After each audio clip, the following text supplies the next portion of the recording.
We're talking with Ariel Levi Simons, who is a high school science teacher at Wildwood School in Los Angeles and also one of the founders of the LA Makerspace. And I'm particularly interested in what you're doing with Arduino and apprenticing students into research and development and citizen science. So, how did you get started with this and why Arduino?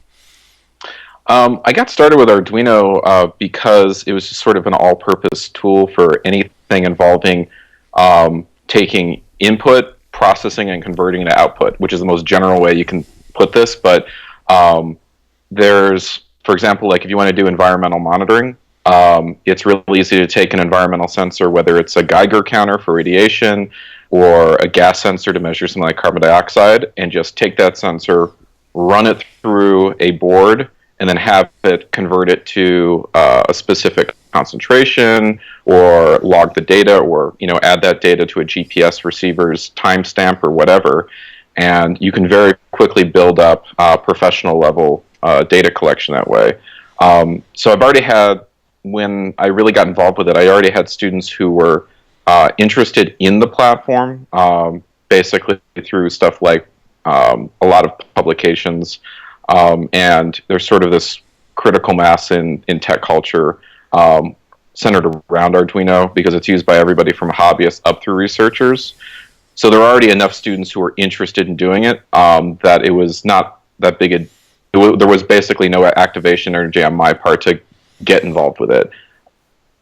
I know that the kind of the Hello World first program for Arduino is to make an LED blink. And I noticed that some of your students were doing something with converting audio into LEDs. I'd like to get to the more complex environmental monitoring, but I think it's important to note that you can start really simply with Arduino. So can you tell us a little bit about that project, how they got started on that? Yeah, it was a couple of years ago, and we were just brainstorming. Well, what could we... they were interested in doing something with Arduino because I've been reading about it, and for some reason we got actually on the topic of synesthesia. People that their senses are crosswired so that they hear colors and vice versa. So we thought it'd be kind of cool to make a synesthesia bot. And so what we did is we talked about, well, what would be a cool one to crosswire. So we decided to go through the process of like, well, we can take audio and convert that to color. So it got into this whole this whole process over months where I was working with a group of students, and we were doing things like, learning what the whole spectral map of human hearing is, about 60 hertz to 22 kilohertz, and how to take that and then divide it up so that like, oh, okay, this frequency band is equal to this color. And it was actually a really cool problem because it got into a lot of different areas of things like human physiology and programming, and even stuff like Fourier analysis, because we started taking like, okay, let's take a frequency map, and then out of this audio input, so we can look at spectrum spikes and things like that. And then even after all that, we got into color theory, and like we were debating whether or not to take the colors as a red, green, blue, like RGB map, or if we wanted to do something called hue spectrum value, which is a different color map that is actually closer to how the human eye works. So it got really interesting. And at the end of it, we had these strips of LEDs that were programmable. They were the red, green, blue LEDs, and we were able to run an audio input from a regular 3.5 millimeter jack from either a microphone or a laptop, and just run it through, and you could actually visualize the sound. So we would say like, okay, high frequency is violet, low frequency is red. And that was a really great like sort of next step, right? After we got done with the whole Hello World, like make pin 13 blink this, and it was really, as a teacher, it was a really great project because it started branching off very quickly in a lot of other topics. Well, what I like about that is that the learning really comes from making something happen in the world that you want to make happen, and then you learn about it. So how does that connect to the citizen science, getting students involved in citizen science with sensors and I guess SafeCast is one of the things that you were involved with? Yeah. So I guess with that project, it's much more of like, I want to do X, and then along the way you end up finding out a lot of other stuff. With the citizen science, it's instead of like building this one thing, it's just the standard thing in science where it's like, okay, I've got this hypothesis, or I have this question, and maybe I'll end up, in trying to figure it out, I'll end up developing a hypothesis. And so Arduino is, again, kind of a great all-purpose tool for that, because for things like, well, actually, one of the big things that happened was a couple of years ago, there was the Fukushima meltdown, and initially it was this question of like, well, who's taking data on radiation in Japan, and let's try and just aggregate that data into a central website. Well, we very quickly found out in working with our counterparts in Tokyo that there really wasn't any data being taken, let alone anything being published anywhere. And that led to the whole, like, well, we need to go out there and actually collect the data. So that became this target of, well, how do we go and collect the data? What do we do? I mean, we knew about like Geiger counters and things like that, how to just get on the spot readings. But in order to do things like log that data and make it geographically meaningful, we had to create a device that would take input from a Geiger counter and input from a GPS receiver and just feed them both into an SD card, just keep logging it every couple of seconds so that we could start building maps. And we've been doing that for a couple of years, and now as we've been aggregating the data, like years into it, that's when the hypothesis really starts to come into play. And this is where I've had a lot of my students have been working with me on since early on, like whether it's been troubleshooting the hardware with Arduino, or learning like just how to change the code for it to, optimize it to do other things. And now that we have a lot of data, it's, well, what questions can we address? So one of the things we're starting to tackle with this whole problem, now that we have like over 9 million data points across Japan, is, well, how quickly is radiation intensity decreasing at the surface? How quickly is the fallout being either absorbed into the soil or dispersed by erosion or decaying through just natural processes? And these are things you can kind of only start to address when you get really large data sets that in a lot of ways are only practical when you can leverage the crowd, when you can engage people like through the process of citizen science.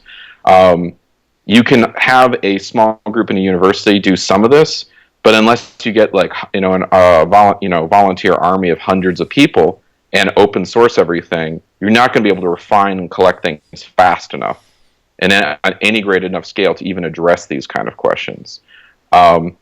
And so part of what I've been involved, like a big part of what my involvement in the project has been, is getting students into this, getting involved in troubleshooting stuff or helping collect data or coming up with new ideas. Actually, some of my students have helped, been working with me on going towards the next step beyond radiation, which is aggregating other environmental data like air quality, basically using the same kind of platform, but doing it with gas sensors as opposed to Geiger counters. And that's leading to this whole other branch of Safecast.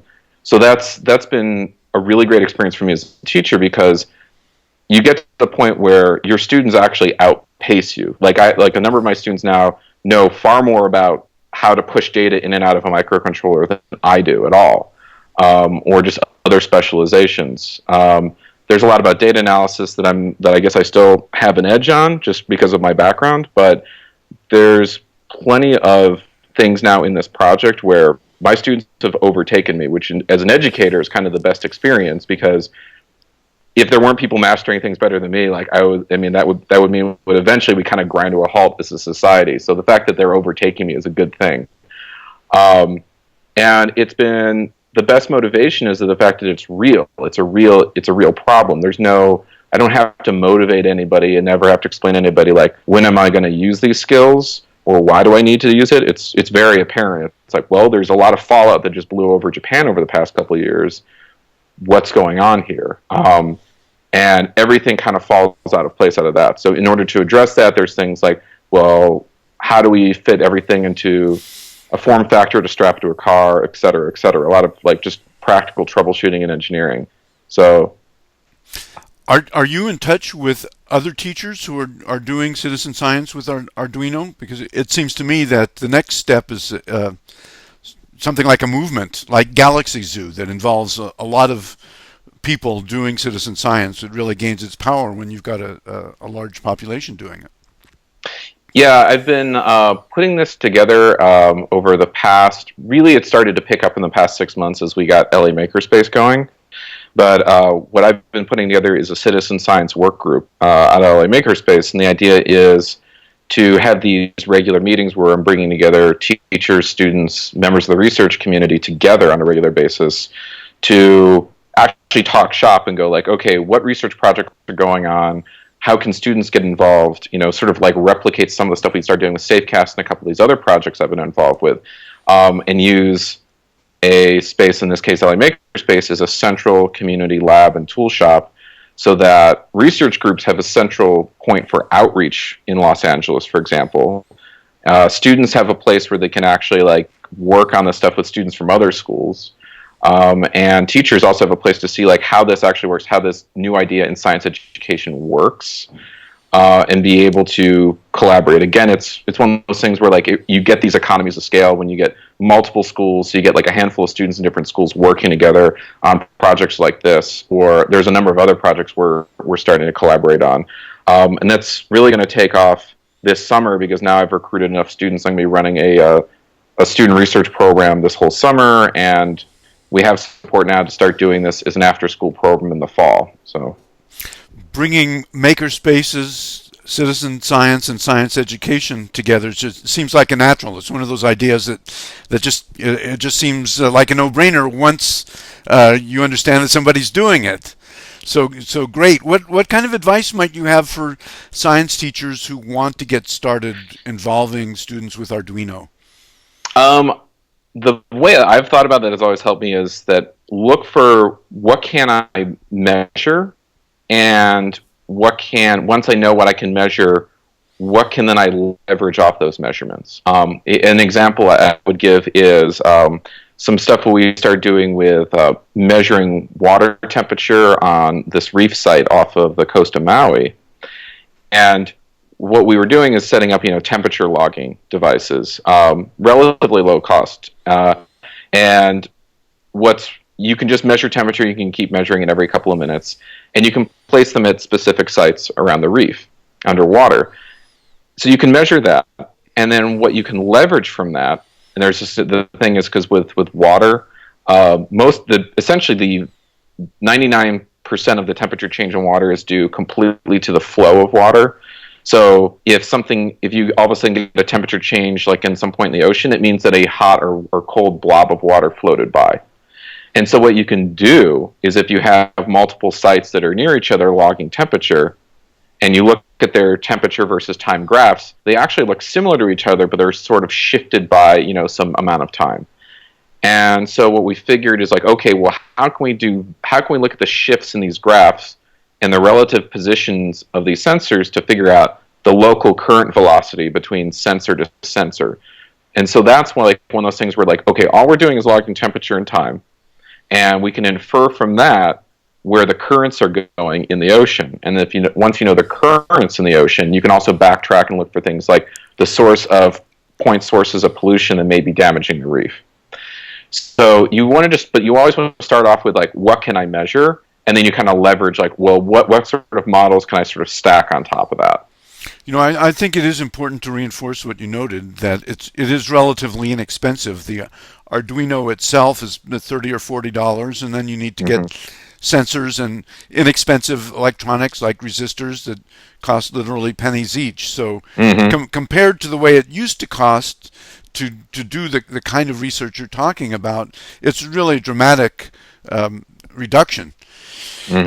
So keep up the great work, and maybe we can check in a year or so and see where you've gone with this, because I suspect that it's going to go somewhere. Thanks. Okay, thank you, Ariel. All right. Thank you, Howard.